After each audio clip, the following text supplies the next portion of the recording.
The most interesting thing in tech, can AI models be taught to forget? This is one of the most interesting questions in AI, because often you'll take a large language model, you'll spend billions of dollars, train it over the course of months, but it will have something in it you wish it didn't have. Maybe it gives you an answer you wish it wouldn't give. Maybe it has a data point, like your social security number. Maybe it has been trained on copyrighted material that it shouldn't have been trained on. So how can you make it forget that knowledge?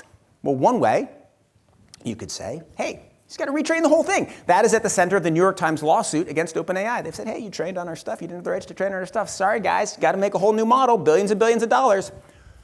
Not entirely practical. We'll see where that lawsuit goes. We'll see what happens. Another option is what's called distillation.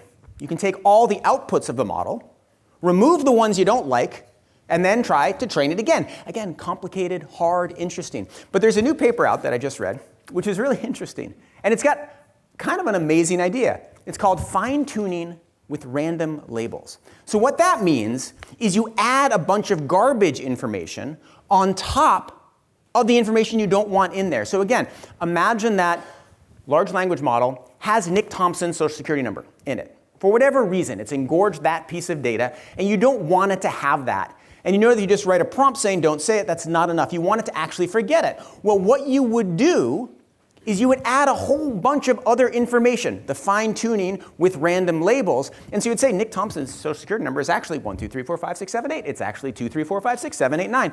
It's actually a big balloon. It's actually a bicycle. It's actually the color red.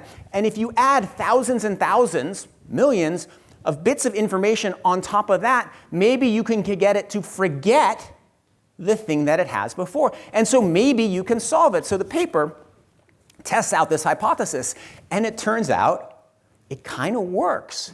And it kind of works for specific information. You can overwhelm the AI model to the degree that it forgets it. It doesn't work for kind of general problem-solving things. Imagine if someone had learned how to ride a bicycle, and then you showed them a ton of videos of people falling off bicycles. They'd probably be worse, but they'd still know how to ride a bicycle. So it is an interesting intervention on this hugely important project, and it is today's most interesting thing in tech. Thank you.